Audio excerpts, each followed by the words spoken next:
Hello, everyone, and welcome to our March edition of the Executive Brief. Today, we are going to dig deeper into human intelligence in the AI era and really understand more about where we come in as leaders to address all the trends. So, allow me Okay. to pull up Well, the presentation for today. presentation for today.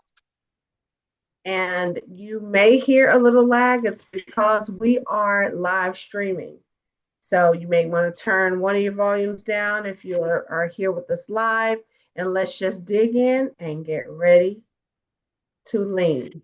So those of you who are here live with us, we thank you for being here. The way we will communicate is to ensure that you have your voice heard, your messages, your observations, and your questions answered. What I'm going to ask you to do is to raise your virtual hand, or you can also use our chat. But today's briefing is about human intelligence and the gap that we have. We know that AI integration is going at an alarming rate. And what we find is that the human capacity required to interact, to grow, and to learn from this is not keeping up. So we're going to talk today about three specific Very specific methods that are used methods that in are our used in businesses to address the address harm, put together the playbook for the future, and to also look at how we keep our bodies and our systems regulated to ensure the stress does not capture us. So everything we do here in this space is evidence-based. So if there are times, white papers, messaging, one-pagers, articles, you name it. If you need something based on what you've heard here today, all you have to do is inbox our team or text me on social media, and I will get that information to you. So I want you to pay attention to those little notes in those boxes here. I may not speak about it, but if it's something that you would like to hear, those of you who are live, just raise your hand and we will address it in real time. So, what we have found is that in this whole movement, we found that really we're not behind, we are not late, we are not lagging.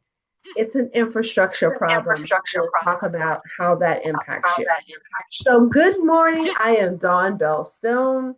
I am creator of these three frameworks that I just shared with you. And I'm also a fractional officer who works with leaders in organizations across 6 industries to make their spaces more productive as well as more people centered. So, one thing that we're going to talk about in this session is the single reason why human intelligence is the challenge is that there are 10 critical integrations that we are having. And we're going to talk about these. Now, we can go into deep details and deep dives, and you will see that if you follow me in on social media, specifically on LinkedIn, I talk about these 3 to 4 times a week in some capacity in articles, in newsletters, and in my posts. So if there's something that piques your interest that you're going to find out here and want to know more, please contact me. I answer all of my posts are actually me. I do use AI on the backside, but for my human interaction, you will definitely get me.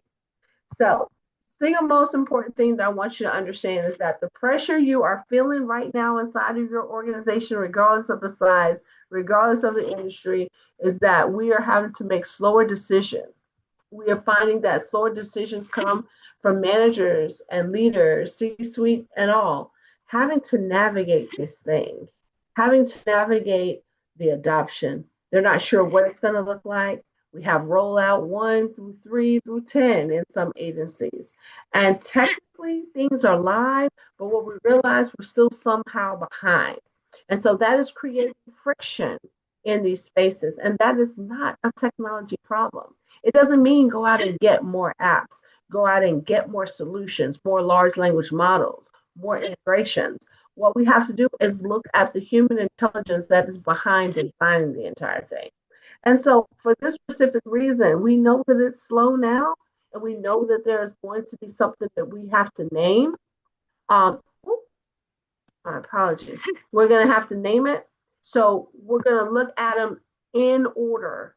And for you, it might be a different order, but I'm going to tell you based on the research and the information I have gathered from my clients over the past 3 years, this is what I have seen as the biggest challenge. Okay. So these 10 issues are not coming up from one source. They are from all over, everything from LinkedIn to Harvard Business Review and ADP reports. In fact, a post that you will see in a couple of hours on my page, Dawn Stone Fear Stone, is about the happiness score. So the World Happiness Report just came out, and there were some alarming numbers in there by generations and how AI is impacting us, even with our happiness scores. So Gartner, Ernst and Young, we're looking at these 10 different research streams, right? And so there are different things that I want to make sure that you understand. If you look at number one, for instance, the trust collaboration gap. The trust collaboration gap shows us that 76% of our people versus 31% of employees report AI enthusiasm. So, what that says is they are excited about knowing about AI, getting into AI, using AI, but the challenge comes with the ones who are not ready to implement it because there may be a skill gap, a knowledge gap, and some fear. So when you look at that and you think about that, how is that an issue? The calibration is real. If I don't know how to use it and I'm not comfortable in telling you as my leader that I don't know what I'm doing, that impacts the culture, which is number two. Culture atrophy under change and pressure has become ungovernable. So what we're seeing is people who and organizations who have adapted to AI may be using it incorrectly, like taking the wrong model and applying it to your workplace with no governance. Who's telling who what to do? Are we just simply entering a prompt and saying go, and whatever they put out, your position has been eliminated? That's where we as agents in this space have to become the change agent that is going to address the way it erodes culture in your particular scenario. I have a client that's a nonprofit, a multi-million dollar nonprofit in the disability services space.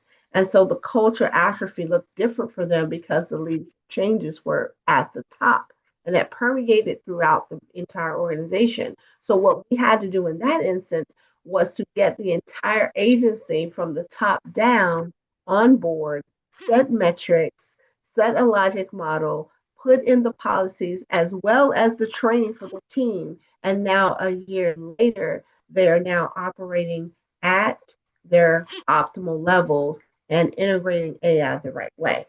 Number three, for example, manager emotional exhaustion cascading through the organization is team dysfunction. Decision intelligence is the challenge. It is a challenge because sometimes we have so many things. Who do we trust? I have Claude. I have ChatGPT. I have Perplexity. I have OpenAI XYZ. Regardless of what you are doing, manager depleting managers depleting resources also reduces their readiness to adopt anything new.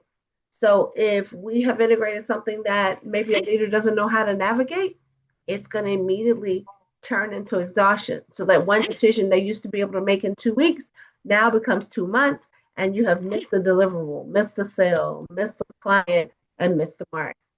So decision fatigue from AI overload is exactly what I talked about, speed without clarity. So what I recommend for most leaders is to get 3 decks that you're going to use. So whatever that tech stack deck looks like for you, focus on that, run it for at least 6 months to a year to see how it's working. Now, when we get to number 5, psychological safety erosion, With AI, a lot of people aren't comfortable with it. We're looking at workers are 2 to 3 times more likely to feel tense without safety. And sometimes we've heard it in our news, we hear it on the business wires. AI is replacing jobs. You're going to lose your job. And so, if we're not intentional in calling that out as leaders of our ecosystems, it's going to result in erosion of people, erosion of time, productivity, and even attrition. So, we really want to make sure that we have a checkpoint in on our leaders. What does it look like for your agency? It might be wellness days, it might be wellness activities, it might be just a survey to see where people are and compare that to the data that you've collected. Because what we also know is 85% of the people say that we want AI, we want information, we want a particular system, but the implementation and the adoption of that is always less than 35%, regardless of who does the report. Now, let's look at number 6, automation bias. That's when leaders defer to AI only when judgment should be there. So, one thing that I like to remind leaders is that human intelligence isn't going anywhere. It's just shifting the way we use our intelligence. And so, what automation bias is, large language models are open to telling you whatever they know, but we also know that there's bias built in every system. In fact, AI today, there is something that will say, an AI cannot pick up my face. So whenever I insert an image and tell them to create something, I'm usually a man or a white woman. Why is that? That's part of the automation bias. So we have engineers, we have creators, we have actually doctoral level folks working on that very problem because we do know it exists. But what we have to do in our organizations is make sure that that automation bias, meaning I'm ready to get something new, publish or perish, does not take away from the progress in your organization, and it does not become the main decision maker in your ecosystem. Now, number 7, skill erosion anxiety. That's where AI exposure feels like insecurity, right? I don't want to put my information in the system. I can't tell them my name. And it's this fear that comes around being insecure, either because we don't know, we know too much, or we feel that someone's going to take advantage of the system and the information. And if you're not living under a rock and have seen any news, whether it's on your phone or somewhere else, there are people who are leveraging large language models to benefit people in a negative way. And so that's why the work that I do and others are so important as advisors of AI. Governance and accountability is the way through. And so we're talking today about what that looks like because that is a true gap. So when you get over to 8, 9, and 10, social disconnection, we don't have to tell you what it is. It's weaker human connections because now I can write a letter to you. I can send you a message and never talk to you. I can generate a job description from AI. I can have it interview you. And that has been one of the greatest challenges that we have. It should be a resource and not a replacement. So we're going to talk more about what that looks like. So when you get to 9, governance vacuum, no clear roadmap. Again, it's going to start with us looking at the things that we need and then going and mapping to the large language models that provide us with the best version of what we need. Because there is going to be human manipulation in everything. So every prompt requires a human touch. And that brings us to number 10, over-functioning leaders. They masquerade as organizational excellence. So what I mean by this, I had a post earlier this week that talked about how people are quick to publish what they've done and what changes they've made using AI, but have they looked at the human capacity shift that it requires to get to that point? So a compensation pattern, top performers are absorbed, they absorb the system failures. So if something's not working, what we're doing is our high performers, high achievers are basically taking on the responsibility of training other people, leading AI when they may not even know it themselves, or fixing where AI has done something wrong and having to make concessions because we didn't do one of these 10 things. So I want to ask you, think clearly about where you are and where you were. and what challenges you are facing in your specific agency today. And for those of you who are live, put the number in the chat. Put the number in the chat and let us know. And I want to tell you number 8, that social disconnection, that's the one that stops everyone cold, right? The high performers are the ones that have the highest engagement and the motivation. And so AI, we have shown in a lot of the research here and in other spaces, not even mentioned in this report, is showing that it is taking a toll on the people. Because now maybe the person who is the expert, the subject matter expert in your team has been replaced in their head with a large language model like OpenAI or ChatGPT. So how does that impact your organization when we know the number 6 is still there, that bias? So as my son would say, 6, 7, the bias and the anxiety is real. All right.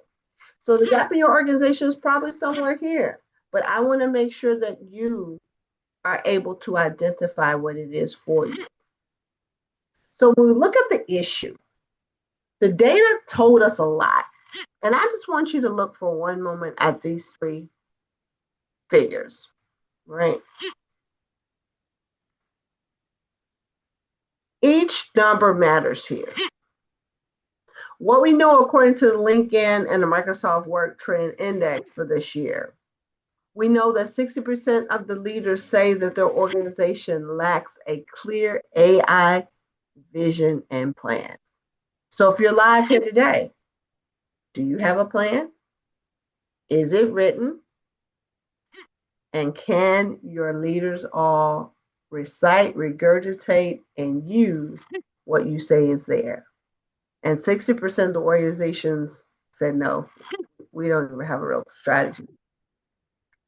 86% of organizations are still struggling with AI-driven skill demands. And so when you can't keep pace with that, what we know is that comes from skill training, okay? So upskilling, reskilling, and new skill development is necessary, even at the C-suite level.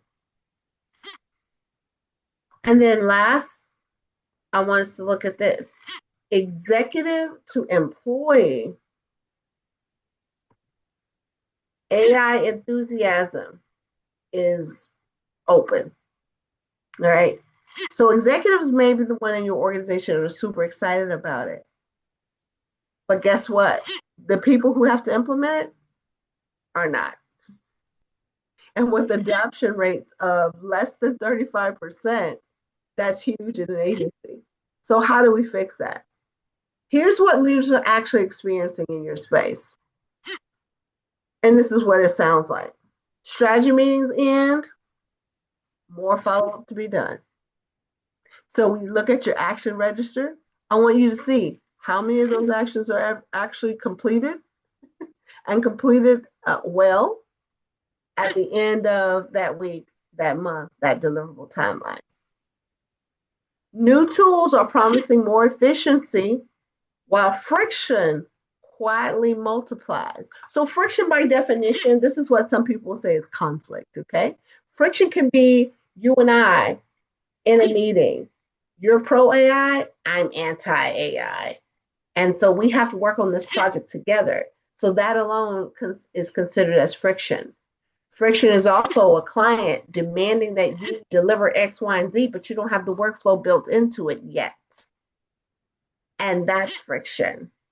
A stakeholder who's not on board, or maybe a stakeholder who is on board that might be a big funder, a big contributor financially or intellectually, that can be friction. We also see managers absorbing emotional cleanup gaps with every rollout. So if I take myself for example, in organizations where I've worked over the past 3 decades, I was the person who cleaned up the mess. I was the one that broke the system, who also built the system and then trained the people how to use the new modified system. Those people and those leaders in your organization are carrying the brunt of the work and the exhaustion. And then silence being read in is buy-in. That's one that's huge across every industry. Maybe we have a rollout that we got this great partnership with with I don't know, Copilot, and we're rolling out Copilot to all of our team, right? Half of your team may not even know how to use Microsoft proper. And so that silence is being seen as something that is okay, we agree with it. We're on board. But this is where we're going to talk a little later about ways that you can actually get your team to be more into where we're going and less about where we were. All right. So this is not a technology adoption failure. I don't want you to think that. It is a leadership capacity failure. So if our best and brightest don't have the confidence or knowledge or skill, then that will impact your entire organization. And it's slowly eroding a lot of times from the inside out. And that's how we lose some of our best performers, our best cheerleaders, our best advocates. So if you're a CEO, if you're a CHRO, if you're a COO, I want you to hear exactly what I said. And we've got to get in agreement to shift from silence to collaboration with intent. And we're going to talk about that. So, the gap, we're here. Now we got this investment. And so what's left behind? So I want you to pay attention to this here. On the left, 23 to 26, here's what was going on. The platforms, the dashboards, the automation was all there. We had workflows. What has happened, the technology has gotten better, more agile, more precise, which creates this entire flurry of options.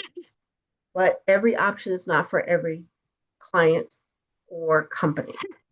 So that change management piece, all the technical training, all the advising, all the consultants still can come in, but it's not going to be quite as effective if we don't have the governance, the policies, the compliance, both in the AI space and in your respective industries in alignment, right? And then the system migrations that took place, whether it was software, hardware, sometimes both, and peopleware, the digital infrastructure coming in and changing it, the architecture there, that's where we invested in 23 through 26, right?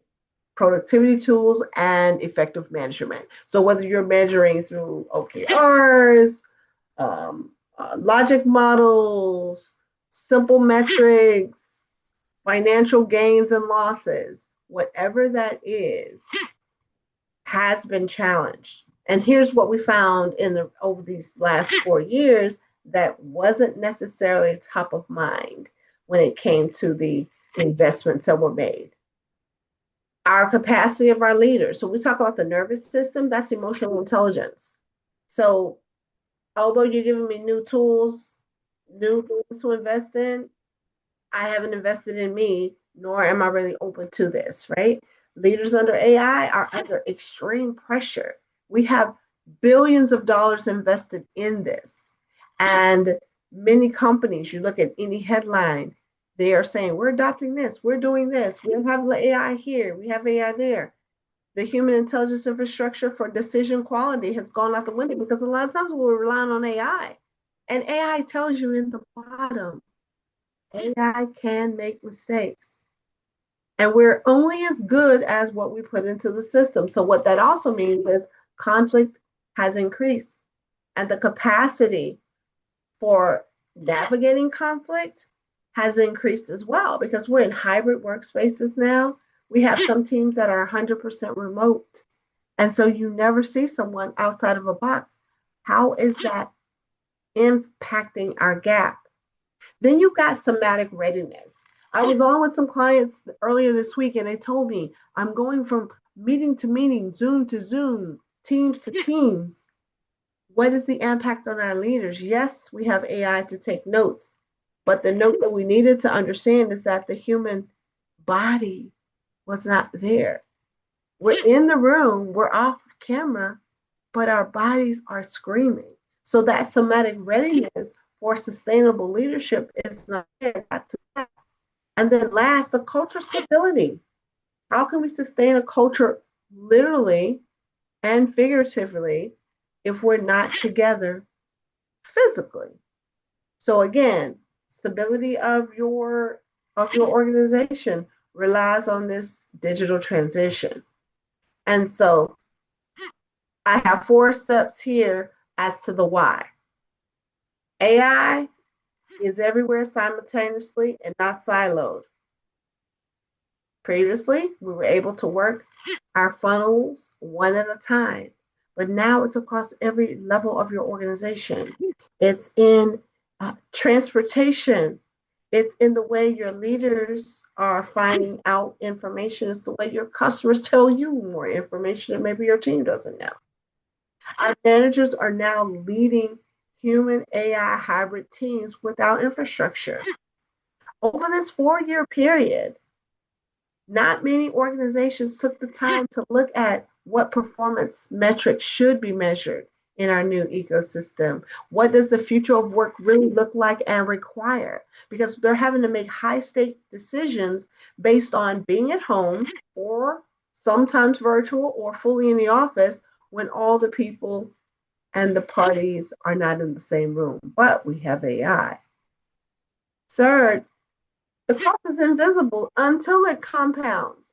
So if you've got 5 leaders, your top performers, your best and brightest, and one leaves, that disruption not only impacts your tech, it impacts the entire ecosystem. I call it the one hem that you have in your dress and that one little string, and you keep pulling that string, and what happens? The entire dress comes apart. Same thing. And then human capabilities are now strategic differentiators. Some companies are running 100% on technology.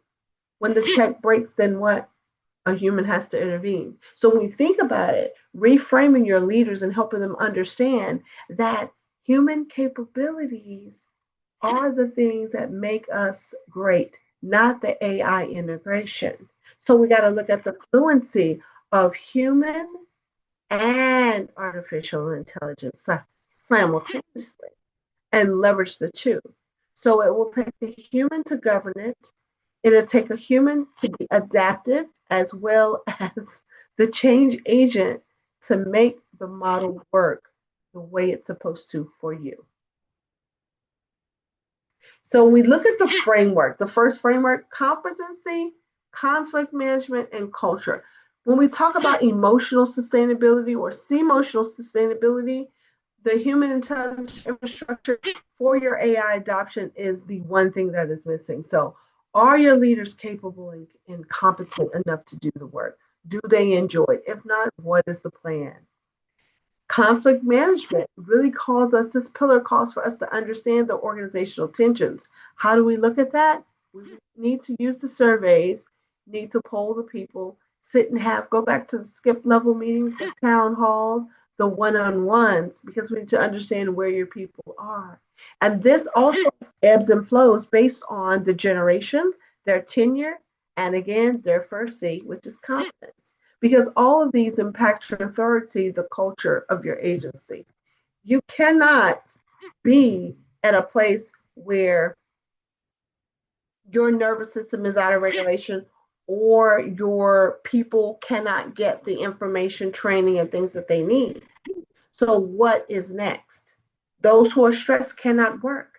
So, you, as the leader, have to understand where culture plays a part and the role of conflict and competency in there. So, if you think about it, it's a 3-legged stool. No one stool can be empty, right? Because there are things on the competent side you see in their body, what's going on. Their eyes might bulge. They may refuse to be on camera. Find out if that's a competency or conflict and communication issue, or is it something that your entire culture and your organizational identity already had in play that you didn't know about? And now with AI, it's changing even more. Because these 3 C's to leadership are development opportunities. And AI can actually help you integrate that in a way that is quick, effective, and measurable, which will make your emotional sustainability emotional and not just one dimensional. So here's the business case for it. This is the gap. And a lot of my clients, they're like, okay, Dawn, sounds good. Yeah, yeah, yeah, rah, rah, rah. What's the point? So the point is you got to decide how much this intelligence gap is costing you right now. So 20 to 30% of the manager strain is unaddressed. And that costs you 20 to 30% of your business in decision quality. So what does that mean? Ah, yeah, yeah, yeah. Yeah, yeah, yeah. Yeah, yeah, yeah. Yeah, I'm down. That's the silence that we talked about earlier. Oh, yeah, just go ahead. I ran it through AI. We're good. That's the trap of having AI be quick and fast. 40% of your AI productivity gains are left on the table. When your adoption to do it, so that means when your adaptation of getting more in AI in, and you put no strategy and you don't apply your culture to it, you're losing 40% of your productivity in rework. And then here's another thing. 41% of leaders redesigning the processes are doing it from scratch. So you're not even leveraging the workflows and the advantages of using AI. So there are large language models that can take that information, all these different plays, put it into the funnel, and come out and say, these are your blind spots. These are the things that you are constantly losing in when it comes to your competitive battle plan when you're looking at customer acquisitions. This is how we are losing people and people are trading in our organization. Because manager overload is a transition tax. Decision drag comes from unresolved issues. Trust erosion multiplies rework. If I don't trust you, I'm not going to give you my best. How are you doing, Dawn? Great. Do you like this? Yeah, that's a great model. Perfect. Not knowing that without that human interaction, that intervention, that knowledge transfer did not get into the decision window to make the organization better, it actually hurt it. So that's where the trust erosion comes. And last but not least, your culture is going to suffer. And rebuilding a culture actually has us looking at money. So let me give you a real business case from a real client.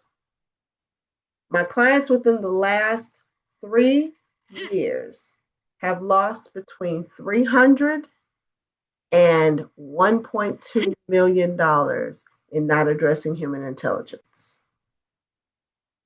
Okay.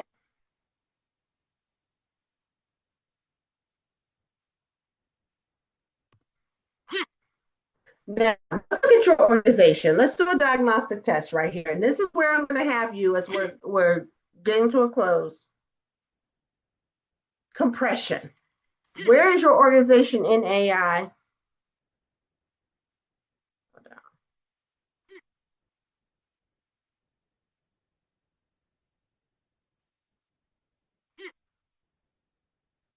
Where is your organization in AI adoption moving slower than the technology you suggested? So I want you to name the function or the team or the specific moment where the rollout is stalling. So maybe you're in the middle of something, or maybe rollout, maybe you're doing AWS, well, not AWS in your organization. Where is it stalled? I want you to take some notes on that. What's the human variable in that friction? So an example of a human variable, like I said, AWS, maybe the person who has to implement that doesn't know how to use it. First time hearing about it, only sees it on television when they're watching NFL football games. True story. What is the variable? Now, question number 2 on the compensation side, which of your leaders are you most concerned about caring too much right now? Now, I want you to go and look through your, even if it's a person a couple levels down, which which leader, director, C-suite executive, manager, supervisor is having the most anxiety, the most frustration at this moment? That's an indication that they're carrying too much. And then I want you to look at what are they specifically carrying within this transition. And if you're not in a transition with AI, put whatever topic that is, because you can use this as a diagnostic tool for whatever your greatest challenge is today. I know I'm specifically talking about within AI, but you're welcome to change it out. And what would it take to build infrastructure systematically to reduce that load? So I want you to think about your SOP. What standard operating procedure is there to address this type of pressure or friction on that leader, that team, that department? Make a note of it, because there's costs associated with that, whether it's going to be a tool, whether it's going to be an upskill or reskill, or sometime a skill extraction, taking away some things. Write it down. Now, third, I want you to look at confusion, right? If your culture could speak about what is happening to it during this transition, what would it say? Not what's on the back wall, not what people have told you, not what you think or what you designed for a button, not what's on the job interview, not the testimonials from the clients. What would culture say about what's happening during this transition? And being really transparent right here is so key, because what it will allow you to do is, one, have the air. The air is authenticity, to tell myself the truth about what is not working. Intention, having the intentionality to be very honest about wanting to change what is not working. And then R is having the realization that I can impact the change. So a lot of people will call this a wicked problem. A wicked problem is a problem that doesn't necessarily have one solution. It is a problem that is a big, hairy, nasty problem that really is an opportunity for multiple parties and constituents to work on it. All right. So it improves systematically and sustainably over time. So here's the solution. So I've kind of given you that a little bit. Here's a couple of things that I do within my organization. So we, as the Conflict Chick LLC, we have 3 entry points of what can, should, and could be done, so you can realize what you just wrote down. So there is a 60-minute executive brief with a diagnostic. So we would take something very similar to what we went through today and identify your top 3 human intelligence opportunities. Those are what I call capacity gaps. That's what we do. And how it's affecting your AI integration. And a lot of times, let me tell you, some of the people that I work with don't have integration at all. And that's what their entry point is. We want to do something to relieve the stress. All right. It's best for organizations who really just want to get something done right now. I need it done before Q3. All right. That's going to be one thing that we can do. And they will go through the same thing that we just went through here, these 3 questions, the human diagnostic. This is step 1, asking your leaders this. And what I like to do is to ask all the way down through the end. And even if you have consultants and advisors and boards, having them also in the data, if you will. The second entry point of how to really start working on this is what I call the sprint. So the sprint is a culture and AI retention sprint. And what we do there is structured diagnostic. So there are 3 diagnostic tools that I will implement, which includes some assessments, and especially at the leadership level. We can do it throughout your entire organization if you like. There's intervention design that's worked, and an implementation timeline with real deliverables and what I call check-ins along the way. All right. And that's best for organizations that are experiencing some cultural fracture. That may be new leadership, that might be retiring leadership. I do a lot of this with succession planning clients. And then also those who are just stalled in AI adoption. So yeah, we got two or three things we're using, but everybody's not using it. I don't understand. And they're going to get written up. That's the one you need. It's a 30-day sprint. You'll be able to see your realization in 30 days. And so what generally happens, people who enter the sprint zone, then they want the marathon. And so the marathon is what we have, the quarterly fractional transformation. All right. And so this is done to really embed a strategic presence. So as an advisor, our team comes in and we, as after the assessment, after understanding what your needs and goals are, having an implementation timeline, we now take it to the organizational level and we look at the capacity at every level. And also as part of this fractional chief and people transformation, we work with licensed clinicians on my team who come in and work with your leaders who are carrying all the load. So that's something that's a little unique about working with the Conflict Chick LLC is that we take care of the whole person. So not only are we dealing with the infrastructure, we're also dealing with the human structure and making sure that they are well. Okay. And so that's best for organizations that are really committed to having AI and having their leadership over time. And a couple of examples from that. I've got one client who's got two new authors.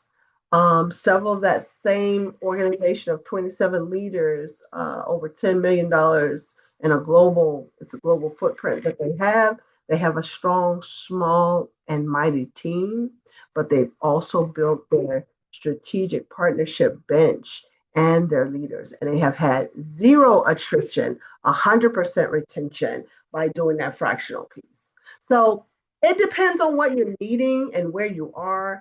But the thing is, the conversation starts here.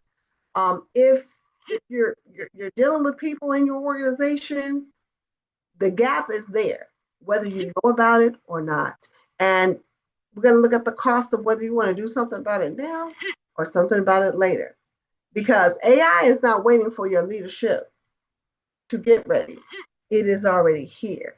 And so the time now is to marry the competence of your team, the confidence in their decision making, and the culture in your agency to ensure that the technology is not the problem and it's also not the excuse, but that your leadership is able to rise to the occasion and they rise rested, meaning they will show up on time, on target, and definitely on their own terms. And that's what we do here with our agency. And we're excited to be a part of this series every month, the fourth Thursday from 12 to 1 Central Standard. We have these conversations. So I will end now and I will answer any questions that you may have. Those of you who are live, those of you who are watching this, you will have to come back another time. Set up an appointment on my schedule. You can find us at theconflictchick.com, all social media handles, and on LinkedIn as Dawn Belfier Stone. I thank you so much and have an amazing day.